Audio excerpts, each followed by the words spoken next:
WhatsApp पर आप एक अननोन नंबर से वीडियो कॉल उठाते हैं और आप सेक्सटॉर्शन का शिकार हो जाते हैं। इसी तरह के न जाने कितने साइबर क्राइम के मामले आए दिन हमारे आसपास घट रहे हैं। नमस्कार, मैं अपर्णा रांगड़ और आज हम बात कर रहे हैं साइबर क्राइम और साइबर फ्रॉड पर। इस विषय पर मेरे साथ बात करने के लिए दो ऐसी शख्सियत मौजूद है जिन्होंने ना सिर्फ इन मामलों को सुलझाया है बल्कि अपने अनुभवों को एक किताब की शक्ल भी दी है। मेरे साथ मौजूद है उत्तराखंड के DGP IPS Ashok Kumar sir और डीआरडीओ के x scientist mister OP Manoja sir. आज तक डिजिटल के प्लेटफॉर्म पर आपका बहुत बहुत स्वागत है।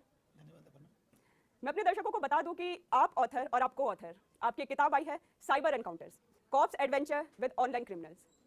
सर, तो आपको पहले तो इस किताब के लिए बहुत बहुत शुभकामनाएं और बधाई। बहुत धन्यवाद। तो अपने सवालों का सिलसिला शुरू करते हैं। पुलिस सर्विसिंग में सर आपको 35 साल से भी ज़्यादा का वक्त हो चुका है और आज आप डीजीपी पद पर हैं। आपके पुलिसिंग करियर का सबसे बड़ा साइबर फ्रॉड का मामला? देखिए, सबसे बड़े तो हमने पावर बैंक ऐप घोटाला खोला है, जो इस किताब में भी एक कहानी है, जो मार्च 2021 से जून 2021 तक ये ऐप जो है गूगल प्ले स्टोर पे रही और इन्होंने पैसे को 15 दिन में दोगुना करने का झांसा दिया और इसके बैक पे जब हमने देखा तो चाइनीज़ क्रिमिनल निकले। तो इसकी वॉल्यूम इतना ज़्यादा थी, इन्होंने लोगों को ऐसे कन्विंस कर लिया, पावर बैंक नाम से ऐप थी, कि आपका पैसा 15 दिन में डबल हो जाएगा। तो लोगों को कन्विंस करने के लिए ये भी बोला कि हम पैसा स्टार्टअप्स में लगाते हैं, जो IITian होते हैं, जो IIM वाले होते हैं, वो स्टार्टअप है, उनके स्टार्टअप ग्रो कर रहे हैं तेज़ी से, जैसे फ्लिपकार्ट वगैरह ने किया और जैसे बाइजू ने किया, और इस तरह से पैसा आपका डबल हो रहा है। तो लोगों ने बिलीव करना शुरू कर दिया, पोंजी स्कीम जिसे बोलते हैं। और उसमें किसी ने 15 दिन लगाया तो उसका डबल आया, फिर उसने अगली बार और डबल लगाया तो फिर 15 दिन में आ गया। तो विदिन 2 मंथ्स ये ऐप पॉपुलर होती गई। हर आदमी अपने दोस्तों को, रिश्तेदारों को बताता गया, तुम भी रिच हो जाओ, तुम सर, भी। कितने अमाउंट का फ्रॉड ये निकल कर ये सामने आया लगभग है? 10 लाख लोगों ने ये ऐप को डाउनलोड किया हुआ था। इसकी पूरे देश में पहली एफआईआर उत्तराखंड पुलिस ने दर्ज की थी और इसमें देश भर में 250 एफआईआर हुई और हमारे उसमें अंदाजे में ये लगभग 1500 करोड़ का घोटाला था पूरे देश से, और ये पैसा क्रिप्टो करेंसी के थ्रू विदेशों में चला गया। तो ये बहुत बड़ा घोटाला था। अगर हम वॉल्यूम की वाइज देखें तो सबसे बड़ा घोटाला मैं यही मानता हूँ। आपने कुछ अपने एक्सपीरियंस देखे, बहुत सारे केसेस सॉल्व किए, फिर एक मोमेंट आया होगा कि आपको लगा कि इसे किताब की शक्ल दी जाए और सर ने आपको इसमें को ऑथर भी किया है बुक लिखने में। आपका क्या रोल किताब को लिखने में रहा? देखिए, ये हमने जैसा कि आपने बताया मिल के लिखी है, हम दोनों की मेहनत है इसमें। तो अशोक कुमार जी क्योंकि पुलिस वेटरन है और इनको बहुत एक्सपीरियंस है और यही डील करते हैं सब चीज़ों से, तो इन्होंने एक दिन मुझे कहा कि बहुत साइबर क्राइम बढ़ रहा है, तो हम लोगों को इस पे किताब लिखनी चाहिए जिससे कि लोगों को अवेयर किया जाए। तो इन्होंने पूरा टेक्निकल जितनी सपोर्ट थी, जितना भी केसेस थे, वो सारे इन्होंने गाइड किया कि ऐसे-ऐसे इन हम केस को लेंगे, जो कि नॉर्मल जितने साइबर क्राइम्स होते हैं, जो कॉमन मैन को अफेक्ट करते हैं, वो सारे कवर हो जाएँ इसमें। तो उस केस में फिर आगे जाके आईओ से बात करना, उसके ऊपर रिसर्च करना, निकालना, पुलिस के कैसे पुलिस ने उसको हल किया, ये सब चीज़ों में फिर मेरा योगदान रहा। सर, हैकिंग, आपका अकाउंट हैक हुआ हो कभी, छोटा मोटा या बड़ा साइबर क्राइम सबके साथ हुआ है लगभग, क्योंकि हम जितने टैक्स सेवी हो रहे हैं उतना ही क्राइम की जो स्पीड है वो भी बढ़ रही है। आप कभी खुद साइबर क्राइम का शिकार हुए हैं? आप इसमें तो पूरी कहानी है।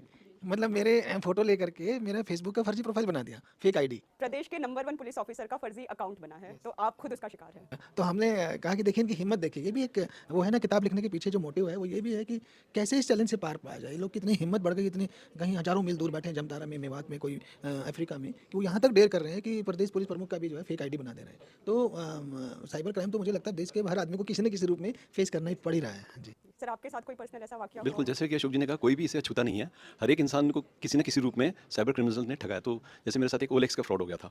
कुछ मैं चीज़ खरीदना चाहता था, तो उन्होंने कहा कि हम आर्मी के एक्स ऑफिसर हैं और बेच रहे हैं। तो हुआ ये कि क्यूआर कोड उन्होंने भेजा, तो पैसा बजाय मिलने के पैसा हमारे अकाउंट से निकल गया। उन्होंने पहले कहा कि मैं आपको दे रहा हूँ 10 रुपये देके हम अकाउंट चेक कर रहे हैं। तो उसे चेक करते-करते अपने ही पैसे निकल गए। कितने का सर वो अमाउंट मेरा था? अमाउंट ज़्यादा नहीं था, 5000 रुपये थे, लेकिन शिकार मतलब आप भी हुए। टेक्निकली होते हुए शिकार हो गए। तो शायद ही कोई इससे बचा होगा। इन्होंने एक बड़े साइबर टिप की तरफ मेरा ध्यान दिलाया। ये मैं आप सबको, आपके चैनल के माध्यम से लोगों को बताना चाहूँगा कि जो है ओटीपी हो या क्यूआर कोड हो, इस सब से पैसा आपके खाते से निकलता है, आता नहीं है। ये हमें हमेशा ध्यान रखना चाहिए। ये फ्रॉडस्टर्स जो है आपको बताएंगे कि हम चेकिंग के लिए आपका देख रहे हैं, 10 रुपया डाल रहे हैं आपके खाते में, इस नाम से आपका ओटीपी ले लेंगे। तो ओटीपी तो या अपना क्यूआर कोड देना ही नहीं है, उससे कभी आपके खाते में पैसा आएगा नहीं, सिर्फ जा सकता है। सर, मान लीजिए मुझे एक मैसेज आता है कि मेरे खाते से 20,000 रुपये का ट्रांजैक्शन हो गया है, जो मुझे पता है कि मैंने कहीं भी नहीं किया है। ऐसे में दूसरा ट्रांजैक्शन भी हो सकता है, तो सबसे पहले मैं कहाँ जाऊँ? मैं पुलिस थाने जाऊँ, मैं ऑनलाइन कहीं जाऊँ, मैं बैंक को कॉन्टैक्ट करूँ? सबसे पहला कदम एक विक्टिम का क्या होगा? देखिए, अगर आपके खाते से पैसा निकल रहा है तो सबसे पहले आप अपने बैंक को कॉन्टैक्ट करिए, फास्टेस्ट, जिससे वो आगे से ब्लॉक करा दीजिए, फ्रीज करा दीजिए। और उसके साथ साथ आप जो है, जो national cyber crime reporting portal है NCRP, या उसकी हेल्पलाइन भी है 1930, उस पर भी इमीडिएट रिपोर्ट करिए, जिससे कि उसके थ्रू भी बैंकों से कहा जाता है कि अकाउंट्स फ्रीज कर दीजिए। बट डायरेक्ट बैंक को कहेंगे तो फास्टर मेथड होगा। उसके बाद आप इस पे 1930 पे रिपोर्ट करिए, तब जो कंप्लेंट आपकी एटलीस्ट लॉज हो जाएगी ऑनलाइन। उसके बाद थाना या साइबर थाने जाने का सोचिए। जैसे आपने अभी जामताड़ा का भी जिक्र किया था, झारखंड का एक शहर है, तो इस तरीके के हाल ही में एक होम मिनिस्ट्री की एक रिपोर्ट में कहा गया कि ऐसे देश में 36 जामताड़ा है, जो पूरा का पूरा एक गांव या पूरा का पूरा एक कस्बा एक साइबर फ्रॉड के लिए सारे लोग उसमें इन्वॉल्व हो गए होंगे। इतने सारे हब अभी भी बन रहे हैं, कैसे बन जाते हैं रातों रात? देखिए, जामताड़ा एक रिप्रेजेंटेटिव है और वो बहुत पढ़े लिखे लोग नहीं हैं। फिर भी वहाँ पे उन्होंने देख लिया कि साइबर क्राइम के लिए आपको वहाँ पे मौके पे तो जाना नहीं पड़ता है, घटनास्थल पे जाना नहीं पड़ता है, तो ये बहुत फास्ट ग्रोइंग क्राइम है। आप दिन भर में अगर आपने 500 कॉल की, 500 लोगों को मछली के रूप में जाल में फंसाना चाहा फिशिंग करके, तो 5 तो आपके जाल में आएंगे, 5 भी जाल में आएंगे तो 1 लाख रुपये बन गया आपका, 1.5 लाख रुपये बन, तो आप तो 30, 40, 50 लाख रुपये में पहुँच गए मंथली। तो इतना इसमें जो मतलब लोगों को इतना ज़्यादा एक प्रकार से लालच है, और फिर एक दूसरे को देख के पूरा पूरा पूरा का पूरा गाँव यही करने लगता है। और जैसा आपने अभी कहा, अभी दिल्ली पुलिस ने आपने देखा होगा 21,000 वहाँ से सिम पकड़े, ये सब फर्जी फेक आईडी पे बने हुए सिम्स होते हैं। तो उसी तरह के और भी साइबर क्राइम हब्स बनते जा रहे हैं देश भर में। मेवात, अब तो मेवात जो है जामताड़ा से बड़ा हो चुका है। सर, सेक्सटॉर्शन एक गंभीर एक समस्या है अगर हम साइबर क्राइम की बात करते हैं। युवा, बुजुर्ग, इसमें हर कोई इसमें एक टारगेट रहता है। एक ऐसी भी समस्या है कि जिसमें पुलिस के पास जाने से पहले विक्टिम थोड़ा झिझकता है। सेक्सटॉर्शन का मामला गंभीर है, सब टारगेट है। इसके लिए क्या, कैसे सतर्क रहें? अगर आप ट्रैप में आ जाते हैं तो उसके बाद क्या आगे कदम उठाएं, कैसे डील करें? देखिए, सेक्सटॉर्शन जो है, पहली बात तो ये है कि हमें हल्के लालच में नहीं फंसना है, और दूसरी बात है फिर डर से भी पार पाना है। इन दोनों चीज़ों का फ़ायदा उठा करके ऐसे लोग ब्लैकमेलिंग करते हैं आपके साथ। हम सोचते हैं ना कि बड़ी हमारी सपनों की दुनिया होती है, कि रियल लाइफ में तो मान लिया कोई अच्छे से रिलेशन नहीं बन पाया, चलो वर्चुअल वर्ल्ड से बना लेते हैं। तो भाई वर्चुअल वर्ल्ड से हमें सोचने की बात है, हमें 4 बार अपने से क्वेश्चन करना चाहिए कि सामने वाली कोई लड़की या कोई आदमी क्यों मेरे से रिलेशन बनाना चाह रहा है, उसकी इंटेंशन क्या है। अगर कोई अच्छी खूबसूरत लड़की होगी तो उसे रियल लाइफ में भी बहुत सारे रिलेशन मिल जाएंगे, वो आपको फ्रेंड रिक्वेस्ट क्यों भेज रही है? तो आप उस पर सवाल तो करिए।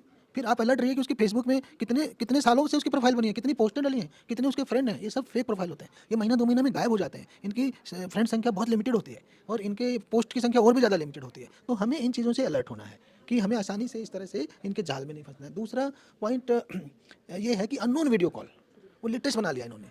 बस आपको मौका ही नहीं है कुछ भी, ना आपने कोई फ्रेंड रिक्वेस्ट स्वीकार करी, ना कुछ, बस एक वीडियो कॉल आ रही है और आपने गलती से जल्दबाजी में उठा लिया, तो बस उधर से दूसरी तरफ से आदमी कपड़े उतार लेता है, दूसरा जो अपोजिट है, तो उसी का एक शॉट हो गया और फिर वो मॉर्फिंग करके आपकी ब्लैकमेलिंग शुरू हो जाती है। तो दूसरा पोर्शन ये है कि अब दुनिया को पता चल गया है कि भाई साइबर वर्ल्ड में AI आ रही, तो धीरे धीरे और ज़्यादा होगा ये आर्टिफिशियल इंटेलिजेंस के साथ। तो जो साइबर वर्ल्ड में ये पॉसिबल है, आप कम आउट क्लीन, डरिए मत, रिपोर्ट करने से मत डरिए, कम आउट क्लीन कि मैंने कुछ किया नहीं, मैंने तो एक फ़ोन उठाया था, मुझे क्या पता था उसमें उसने तो सामने वाले ने ऐसा किया हुआ। आप अपने सोशल मीडिया पे पोस्ट कर दीजिए, आप मीडिया में दे दीजिए, पुलिस को बताइए। तो अगर आपके वो तो आपके डर को कैश कर रहे हैं ना, कभी पुलिस वाला बन के कैश कर रहे हैं, कभी वैसे कर रहे हैं। तो अगर आप उस डर से पार पालेंगे तो फिर आपके साथ साइबर क्राइम नहीं हो पाएगा। तो अलर्ट भी रहना है और डरने से भी बचना है। सर, साइबर सेल या साइबर डेडिकेटेड साइबर पुलिस थानों की बात करते हैं जो स्पेशली साइबर क्राइम को डील करने के लिए बनाए गए हैं, लेकिन अभी भी जो साइबर सेल है इसके बारे में लोगों को पता नहीं है। मेरे साथ कोई इंसिडेंट अगर होगा तो सबसे पहले मैं एक नॉर्मल थाने में जाऊंगी, मैं वहाँ पे करूँगी, लेकिन वहाँ से सुनने को मिलता है कि ये साइबर का मामला है, आप साइबर पुलिस स्टेशन जाइए। लेकिन छोटे बड़े मेट्रो सिटीज़ में, बड़े शहरों में है cyber police station, dedicated cell है, छोटे कस्बों में नहीं है, उनको चक्कर मरवाते रहते हैं, इतने में आपके साथ एक दूसरा क्राइम हो जाता है। देखिए, ये ज़्यादा तो इसलिए हो रहा है कि साइबर क्राइम की वॉल्यूम बहुत ज़्यादा है। दूसरा इसलिए भी हो रहा है कि पुलिस की मैन पावर बहुत ज़्यादा ट्रेंड नहीं है। तो हमने उत्तराखंड में तो एक ई सुरक्षा चक्र चला करके कोशिश की है कि थाना लेवल पे भी कम से कम 4 कर्मचारी जो है साइबर क्राइम को हैंडल करने की, रजिस्टर करने की, वर्कआउट करने की क्षमता रखते हों। ये हमने प्रयास किया है। अदरवाइज़ जैसा मैंने कहा कि वॉल्यूम बहुत ज़्यादा है, तो ये जो टाल-मटोल का रवैया एक्चुअली एक्सेप्टेबल नहीं है। और हर थाना, हर नॉर्मल थाने की भी साइबर क्राइम की जुरिसडिक्शन है, उसको कहीं लॉ लीगली ये नहीं कहा गया कि आप दर्ज नहीं कर सकते, ठीक है। ये तो साइबर क्राइम थाने जो हैं थोड़े स्पेशलाइज थाने हैं, उनके पास बेटर मैन पावर है, ट्रेंड मैन पावर है जो इसको हैंडल कर सकते हैं। एक बात और बता दूँ, जितना भी साइबर क्राइम है वो कहीं ना कहीं IPC की धारा में भी तो कवर्ड है, इंडियन पेनल कोड में, यानी फ्रॉड, फोर्जरी, छेड़खानी, स्टॉकिंग, तो सब कहीं ना कहीं जो है बुलिंग, तो सब कहीं ना कहीं IPC की दूसरी धाराओं में भी दर्ज है। तो इसका बहाना लेकर के नॉर्मल थाना मना नहीं कर सकता कि मैं दर्ज नहीं करूँगा। वो प्रवृत्ति गलत है और इस प्रवृत्ति को हम हमेशा कंट्रोल करने का प्रयास करते हैं। सर, आपने स्पेशलाइज्ड मैन पावर की बात करी, कितना नहीं है, लेकिन साइबर क्राइम की स्पीड की भी आपने बात की कि वॉल्यूम बहुत ज़्यादा है, तो उस हिसाब से क्या आपको लगता है कि हमारे पास पर्याप्त संसाधन है बड़े साइबर क्राइम से निपटने के लिए, या फिर इनमें कुछ बदलाव किए जाने की ज़रूरत आप देखते हैं? देखिए, बड़े क्राइम से डील करने के लिए संसाधनों की, बड़े वाले की कमी नहीं है, कमी है वॉल्यूम की। कि वॉल्यूम इतनी ज़्यादा है, उसके उतनी संख्या में है, इतने केसेस को रजिस्टर करके हम उसको वर्कआउट कर पाने के लिए उतनी हमारे पास मैन पावर ही नहीं है, ठीक है, वो प्रॉब्लम है। किंतु बड़ा केस है, उसको हैंडल करने की हमारी क्षमता पूरी है। नंबर ऑफ केसेस, इसीलिए मैंने जागरूकता हेतु किताब लिखी है कि अकेले पुलिस नहीं लड़ सकती। साइबर एनकाउंटर जो लोग पढ़ लेंगे वो साइबर क्राइम के बारे में इतना ट्रेंड हो जाएंगे, उनको समझ आ जाएगा साइबर क्रिमिनल कैसे बिहेव करते हैं, कैसे क्या उनके मोडस ऑपरेंडाई है, किन कमियों का आपका फ़ायदा उठाते हैं और कैसे फिर हम साइबर क्राइम से बचें।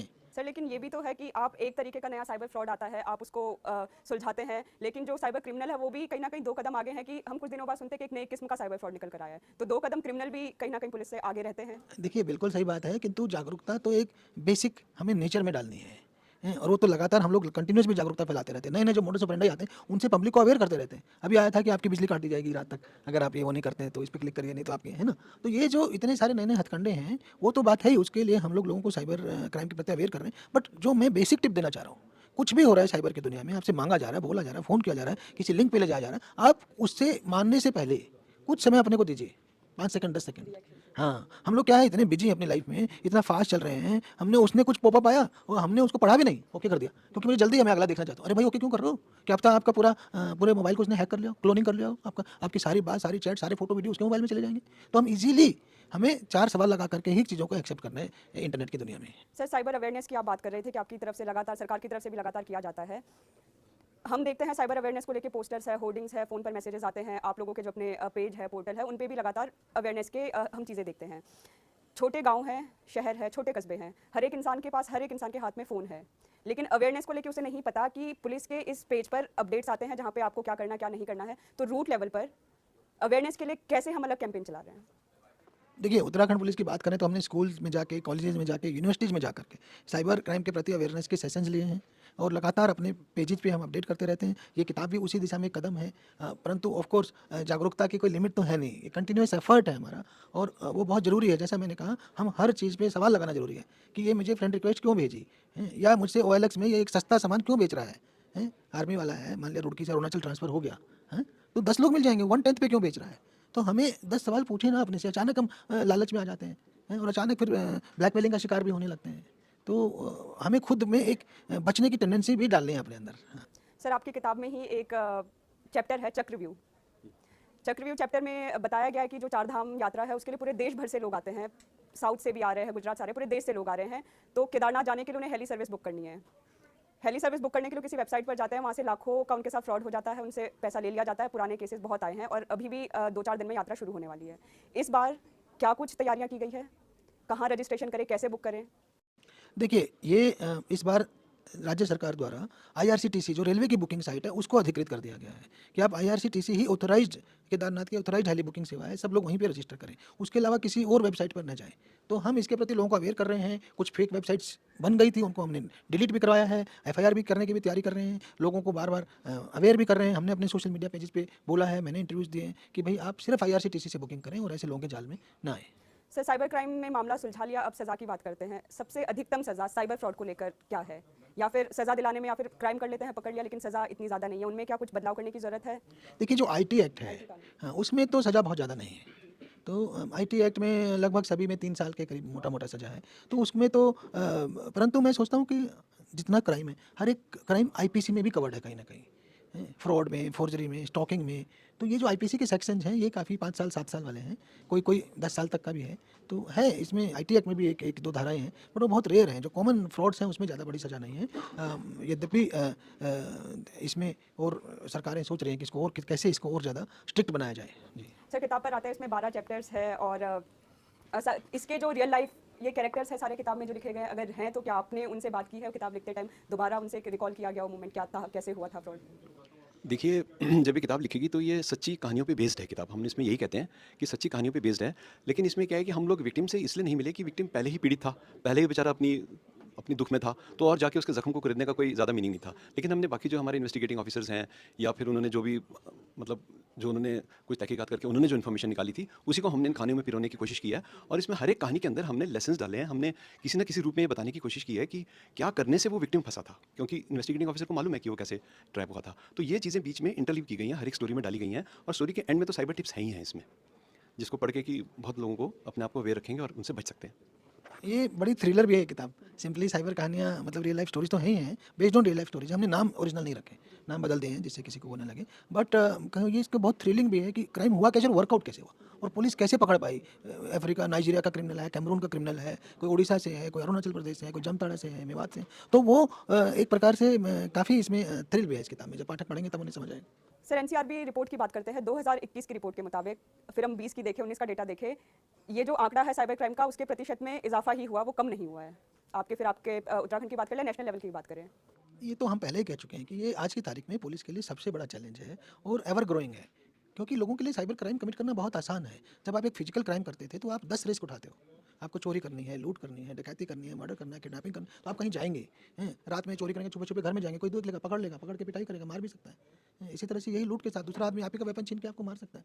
तो उसमें बहुत सारे रिस्क इन्वॉल्व है, आपकी फिजिकल फुटप्रिंट बहुत ज़्यादा, आप सीसीटीवी के थ्रू पकड़ जाते हो। पर यहाँ तो आप क्राइम करने में आपको कभी कभी तो 10 सेकंड लग रहा है, 1 मिनट, मैक्सिमम 2 मिनट, और वो भी हज़ारों मील दूर बैठे आप क्राइम कर सकते हैं, आपको जाने की जरूरत ही नहीं है। आप बैठे हो जमताड़े में और विक्टिम बैठा है कोई उत्तराखंड में, कोई केरला में, कोई गुजरात में, तो ये बहुत बड़ा फैक्टर है, इसलिए ये क्राइम बढ़ता जा रहा है। इसीलिए हमने किताब लिखने की सोची है कि लोगों में अवेयरनेस लाई जाए, तभी जा करके ये कंट्रोल होगा।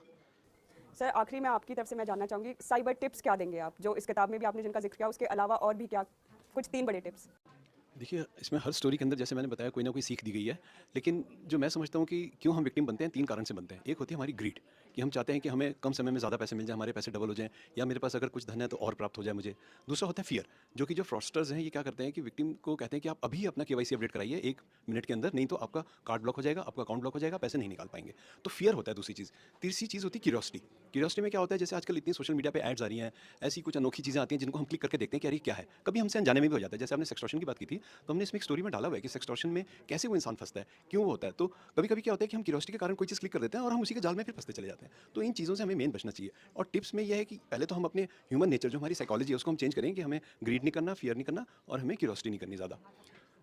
शॉर्ट में तो ये, लेकिन हर एक चैप्टर में और भी टिप्स हैं, तो मेरे ख्याल से अशोक जी इसमें ऐड कर सकते हैं कुछ OTP। और देखिए जो बेसिक टिप्स की बात करें, मैंने अभी पहले भी बोला था कि OTP हो या QR कोड हो, उससे पैसा आपके खाते से निकलता है, आपके खाते में आता नहीं है, ये हमें जानने की ज़रूरत है। इसी तरह से हमने कहा कि कोई अनजान फ्रेंड रिक्वेस्ट आप स्वीकार कर रहे हैं, उससे पहले उसका मोटिव समझिए कि रिक्वेस्ट क्यों आई है, इनका मोटिव क्या है, क्यों मेरे को ऐसा किया जा रहा है, तभी जा कर के उस पर क्लिक करिए। तीसरा, इंटरनेट पे कोई भी ऑपरेशन करने से पहले हम कम से कम 5 सेकंड या 10 सेकंड का समय अपने को दें, ये सबसे ज़रूरी है। हम इतनी चीज़ों में उलझे हुए होते हैं, कुछ पॉपअप हुआ और हम खट से उसको ओके कर देते हैं। मैंने पढ़ा ही नहीं, बिना पढ़े कैसे ओके कर रहे हैं? इसलिए कि मुझे जल्दी है और मैं उसको, आगे बढ़ जाएगा कंप्यूटर तो आगे बढ़ जाएगा आपका, किंतु तब तक तो जाने कितना बड़ा घोटाला आपके साथ हो जाएगा। तो हमें हर चीज़ में 10 सेकंड का समय देना है। और आजकल तो बहुत सारे नए नए मेथड्स जो आ रहे हैं, उसमें इवन जो आपका आधार कार्ड है उसके बायोमेट्रिक्स का मिसयूज हो सकता है। तो हमें उनकी UIDAI की वेबसाइट जो है उस पर ऑप्शन है आपको अपने बायोमेट्रिक्स लॉक करने का, वो करा देना चाहिए हर आदमी को, नहीं तो उसका कोई मिसयूज कर लेगा। आधार बेस्ड बैंकिंग आ रही है, तो डार्क वेब से या कहीं से भी आपका डाटा निकाल के, फिंगरप्रिंट निकाल के, उससे भी आपके साथ फ्रॉड हो सकता है। तो हमें ऐसा नहीं है कि लोगों को डरना नहीं कि मैं सारा का सारा जो ऑनलाइन लाइफ आगे बढ़ रहा है कि मैं उससे डर जाऊं। लाइफ ने आगे बढ़ना है, टेक्नोलॉजी ने आगे बढ़ना है, हमारी एजुकेशन, हमारे जॉब्स, हमारी बैंकिंग, सब कुछ ऑनलाइन हो रहा है, तो क्राइम भी ऑनलाइन हो रहा है। तो ऑनलाइन होते हुए क्राइम से डरना नहीं है, किंतु उसके चैलेंज को फेस करना है, उसमें अलर्ट होना है कि कैसे हम इससे बचें। ये मेरी ओर से वो है जी।